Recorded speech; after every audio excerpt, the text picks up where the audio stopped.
lahir sampai meninggal udah ditentuin, ini si Dennis rezekinya berapa udah ditentuin. Ya, nggak cuma saya Bu, semuanya.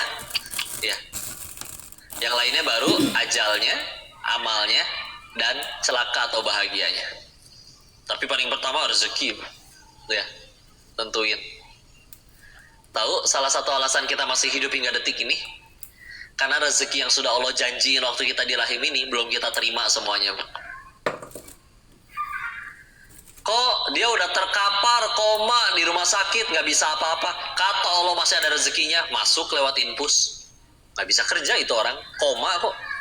Kata Allah tapi masih harus ada rezekinya, masuk. Ya, jangan ragu, beneran rezeki itu. Ya. Apalagi bicara rezeki nih, kadang kita mikir, ya Allah, ini nyari duit halal kok susah amat ya. Kayaknya mungkin harus yang haram sekalian.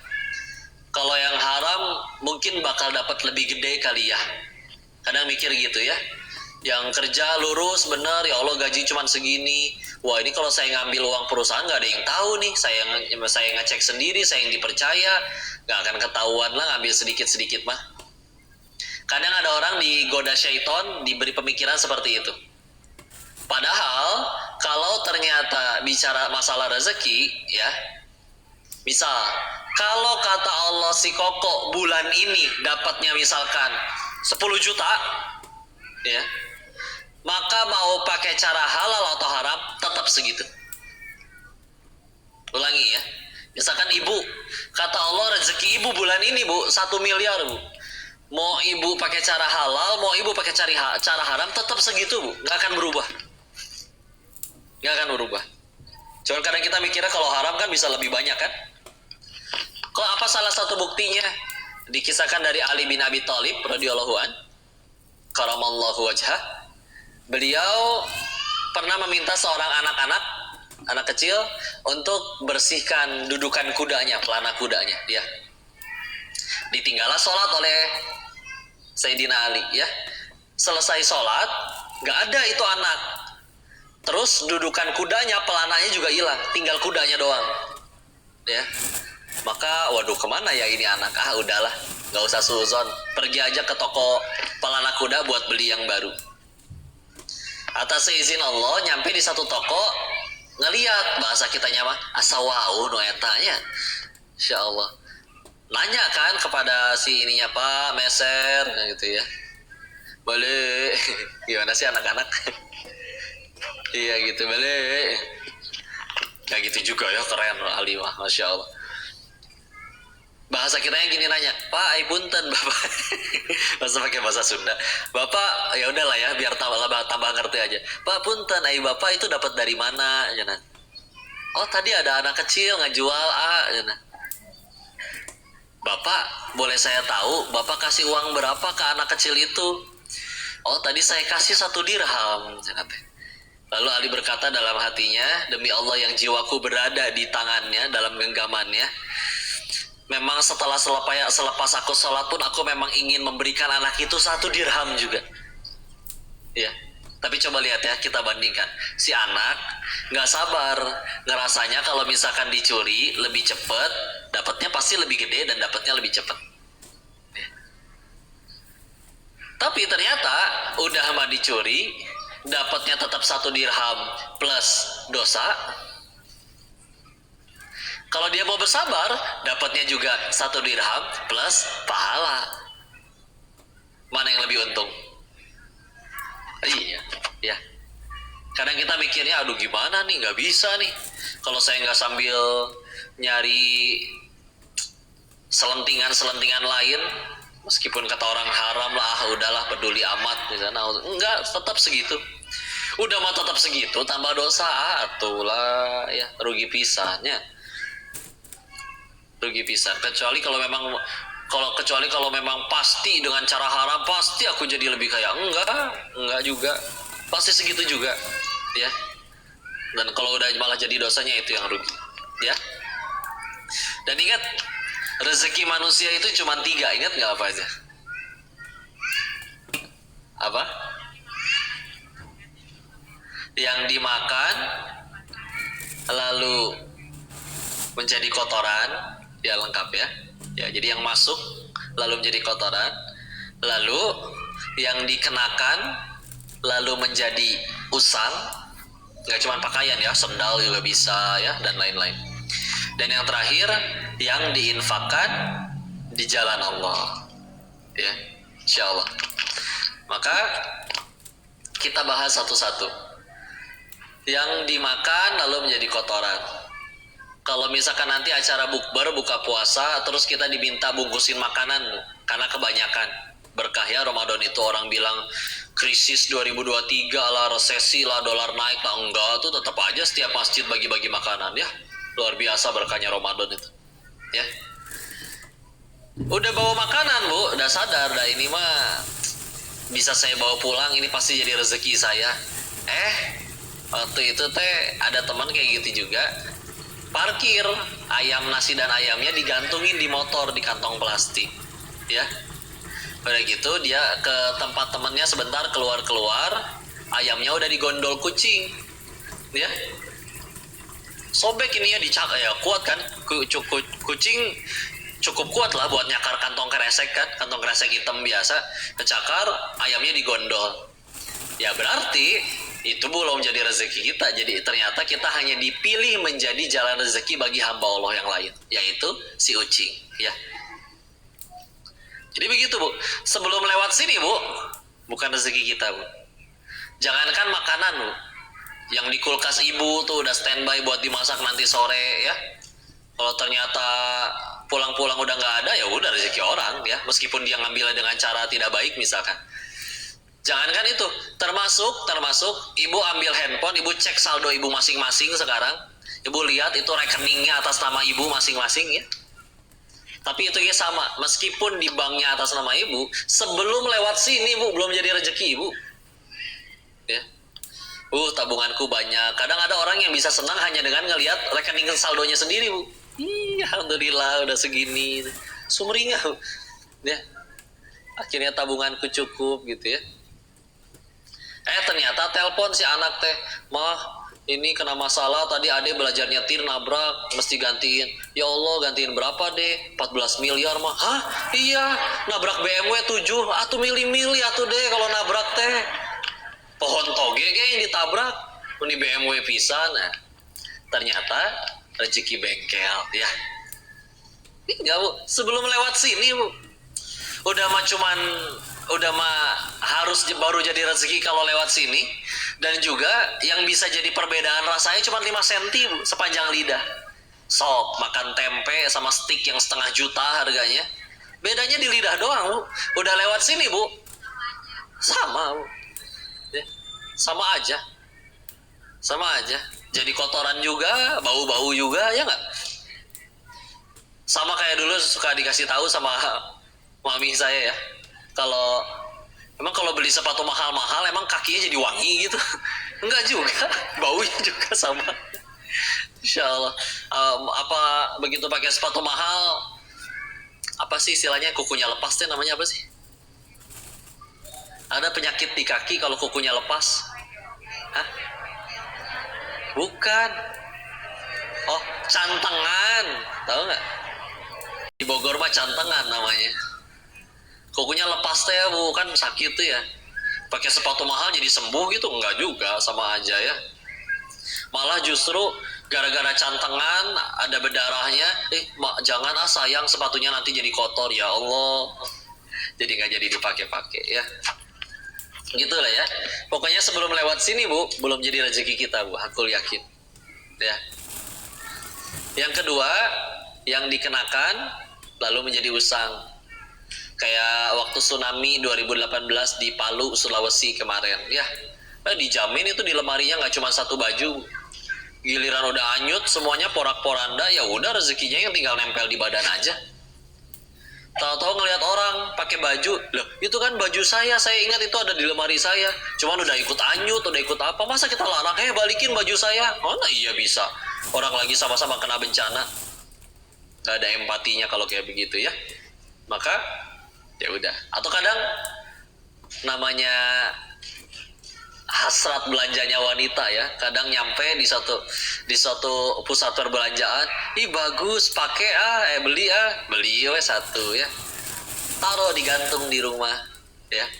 Besoknya dia berkegiatan, dia kerja, dia keluar kota, dia beli lagi yang baru, dia yang apa, baru ingat pas pindahan rumah 5 tahun kemudian, ih ini kan baju yang saya beli 5 tahun lalu, dicobain udah kesempitan, tambah lintuh si ibu ya. Ternyata ya udah kesempitan, ya udahlah kasih aja buat adik saya, rezeki si adik taunya dibelinya 5 tahun lalu. Selama ini kita ngaku itu baju saya, sebelum kita pakai terus jadi usang, bukan rezeki kita ya. Tenang ya berarti ya, insya Allah. Hati-hati ya, banyak baju dihisap bu ya. Al-yawma nakhtimu ala afwahihim wa tukallimuna aydihim wa tashhadu arjuluhum bima kanu yaksibun. Surat apa? Yasin ayat berapa? Mumtaz, barakallah ya. Ayat 65 ya. Akan ada hari di mana itu tangan, kaki, nggak cuma itu, nanti bahkan semuanya bersaksi, lapor tuh ke Allah. Saya dipakai apa gitu ya.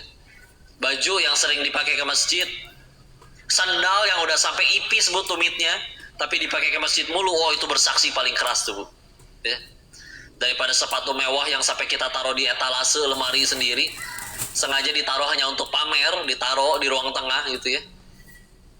Insya Allah ya, itu dialah ya.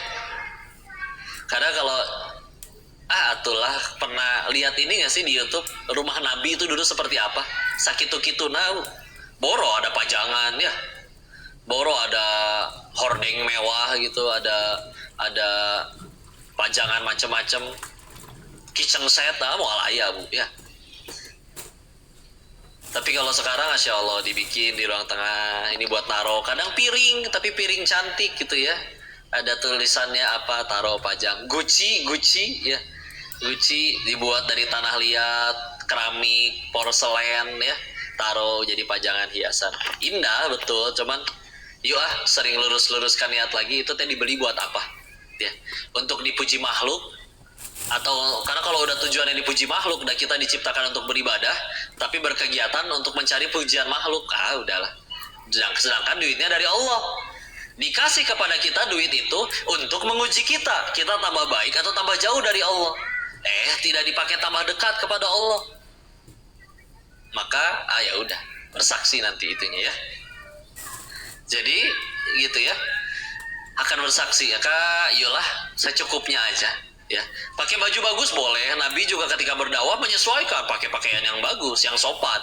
Dan saya misalkan kayak gini, Syekh datang ke sini misalkan pakai kutang doang misalkan, dan nggak ada wibawanya bu, mana nggak sopan pula.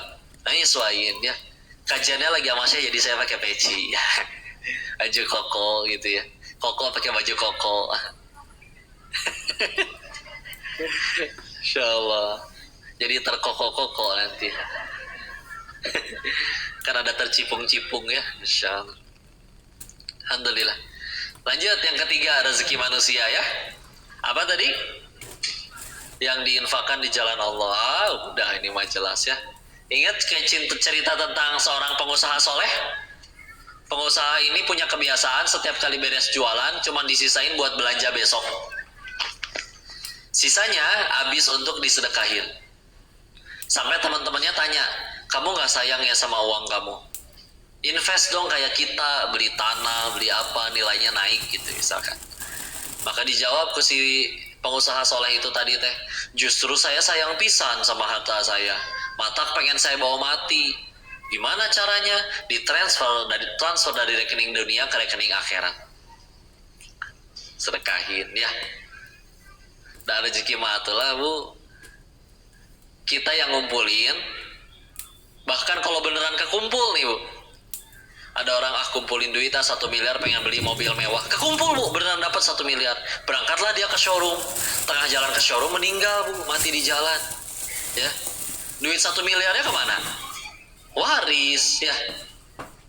Setelah waris ya mungkin kepake lah buat pemakaman, misalkan kepake 5 juta ya, berarti kan masih sisa 995 juta ya. Terus ketika meninggal Lalu si orang kaya tadi yang punya duit 1 miliar ini dihisapnya bukan 5 juta yang dia pakai, Bu, tapi 1 miliarnya. Ditanya ke Allah, itu dititipin dari Allah buat apa tuh dulu? Gak bisa bohong, Allah tahu dulu itu kita nabungnya buat apa. Buat umroh 30 juta cukup, dia nabung tetap buat beli mobil 1 miliarnya dulu. Ditanya tuh itu nanti tuh ya. Mata Q kalau udah kekumpul minimal tabungan 30 juta, sok daftar haji dulu minimal. Ya. Satu persatu. Kok pengen nunggu 50 biar bisa berdua sama suami istri? Kemarin saya nanya, kalau misalkan daftar suaminya dulu, terus istrinya nanti baru tabungannya cukup 4 tahun kemudian, nanti bisa ditarik tuh istrinya, bisa ikut rombongan yang suaminya. Karena kan nanti istrinya nggak mungkin kalau nggak didampingin mahram. Atau boleh daftar dari istrinya dulu ya. Tapi pernah ditanyakan juga ke guru-guru kami, kalau benar-benar uangnya cuma buat satu orang nih, baik itu haji ataupun umroh, ya, maka siapa dulu? Istrinya dulu kah atau orang tuanya dulu kah? Ternyata jawabannya diri kita sendiri dulu. Diri sendiri dulu, ya. Jawaban dari guru-guru kami. Nah, nanti kalau udah silakan mau nabung lagi untuk yang selanjutnya. Tapi ya udah, karena itu sekali lagi akan dihisap. Si orang yang meninggal tadi ditanya nanti, nggak cuma yang 5 juta yang kepake, 1 miliarnya dipakai buat apa itu? Niatnya dulu dipakai buat apa? Mau berkata, kok, ya Allah, saya pakainya cuma 5 juta. Enggak, tetap yang ditanyain adalah yang dititipin total semuanya. Akhirnya buka bayang tuh, Bu, ya Allah, satu kasus itu sampai kita tontonin di berita tuh bisa sampai berapa bulan, Bu. Dari yang misalkan kopi sianidanya dulu ya, Jessica siapa dulu ya, dan kasus-kasus lain, Bu. Kasusnya satu, atau bahasa kitanya mah itu ngebahas satu dosa gitu ya, ngebahas satu kesalahan, urusannya berbulan-bulan. Kabayang, Bu, nanti di akhirat, Bu, pengadilannya adalah pengadilan yang diselenggarakan untuk setiap perbuatan kita dari akil balik sampai meninggal. Semua disidangkan, dihadapkan di pengadilan Allah. Hari ini tanggal segini jam segini, dulu kamu ngomong kayak gitu, apa tujuannya? Buat dipuji orang atau untuk apa? Hari ini pada tanggal 3 April 2023 jam waktu duha, Kode Denis, kamu di Masjid Al-Irsyad ini ceramah kayak gini, waktu itu buat apa tuh ngomong tuh? Ya, buat supaya ngenalin Allah atau buat supaya dirimu yang dipuji? Ditanya, Bu, demi Allah. Karena kemarin atas izin Allah bisa ketemu guru, ketemu AA di Darut Tauhid, diingetin lagi oleh beliau, pokoknya mah yang kita ucap teh akan balik lagi ke kitanya. Udah mirip belum? Belum ya. Jadi dipikir betul-betul, kita sanggup gak mengemban ucapan yang akan kita sampaikan itu, karena pasti akan balik lagi ke kitanya. Nah, intinya mah hati-hatilah bicara ya. Makanya kata Nabi fal yakul khairan aw liyasmut, berkata yang baik atau menengae. Cicing, diem, ya, gak apa-apa. Masya Allah lah, mikirin ke arah sana mah, Masya Allah. Kudu lurus niat ya. Ingat, Bu, bicara niat yang dibahas oleh Imam Al-Qurtubi, Bu. Tafsir, pernah dengar gak tafsir Al-Qurtubi? Namanya gak asing ya. Kan biasa kan tafsir banyak kan, tafsir Jalalain itu paling umum, tafsir ada At-Tabari, kalau yang karya Abu Yahamka, ulama Indonesia, tafsir Al-Azhar. Pokoknya ada salah seorang ulama tafsir namanya Imam Al-Qurtubi. Beliau menjelaskan tentang bab niat, Bu. Itu, Bu, kita coba bahas ya. Beliau bilang kayak gini, Bu. Kalau ada orang, kemarin ada ikut ke Masjid Arisalah nggak? Nggak ada ya, karena kemarin saya bahas itu, jadi nggak apa-apa berarti diulang. Kalau ada orang dia bersuci, toharoh, apapun ya, mau wudhu ke, mandi wajib ke, dengan niatan untuk mendinginkan dirinya. Sekalian udah mau zuhur, habis ini mau sholat. Beneran sholat akhirnya, Bu, beneran sholat ya. Tapi dari awal niatnya tidak murni hanya untuk sholat, tapi karena juga pengen sekalian, panas ya, puasa, enak nih kena air, wudhu sekalian, adem, damain sholat. Kata Imam Al-Qurtubi, niat seperti itu belum cukup untuk membuat amalanmu diterima oleh Allah. Insya Allah. Ya. Yang lain beliau menyebutkan, kalau ada orang saum puasa dengan niat untuk kesehatan lambungnya, sekalian poe Senin Kamis. Sama kata beliau juga, itu belum cukup untuk membuat amalannya diterima. Sekali lagi, ini kata Imam Al-Qurtubi ya. Yang terakhir, beliau bahkan bilang kayak gini, kalau ada imam lagi sholat tuh, terus imamnya lagi ruku. Lagi ruku kan kadang bisa keintip ya, siapa aja jemaah di belakang ya. Kedengeranlah langkah kaki ada orang yang baru masuk pengen masbuk. Dia tahu nih, kalau dia ikut ruku, kan dia jadi nggak usah masbuk rokaat itu kan. Jadi kalau dia sudah ikut sholatnya pas ruku, dia nggak usah ngulang rokaat itu kan, ya kan? Maka dia dengan sengaja memperlama rukunya supaya orang itu bisa masbuk. Sekali lagi kata Imam Al-Qurtubi, itu nggak boleh dilakukan. Kata beliau ya, kata beliau. Meskipun padahal niatannya baik. Kenapa? Karena itu semua adalah ranah ibadah. Yang gitu kadang, ya Allah, kita pengen ke surga. Nabi Adam diusir dari surga gara-gara satu dosa. Kita yang pengen ke surga, apa dosanya cuma satu? PDW tapi ya udah ngaji itu di Al-Irsyad ya. Semalam udah salat taraweh, yakin keterima? Udah belum tentu ya. Kan ya syarat untuk keterima kan tadi apa? Niatnya benar, caranya benar. Yakin niat kita lurus? Nah matak ya. Berat bener-bener ngejaga niat. Pas ngedenger nasihat itu, ya Allah, amalan saya yang mana berarti yang diterima ya. Selama ini niatnya apa? Gak sanggup terjaga. Bu, suka susu sapi murni bu? Suka nggak? Nggak nawarin sekarang, udah masih puasa ya. Suka nggak tapi susu sapi murni? Kalau dicampur tai sapinya 1 sendok mau? Setengah sendok mau? Dikocek lah bu, mau katinggal. Masih bunggen nih. Oh berarti kita aja pengennya yang murni. Balapan suka nih pesawat tuh. Ada lagi.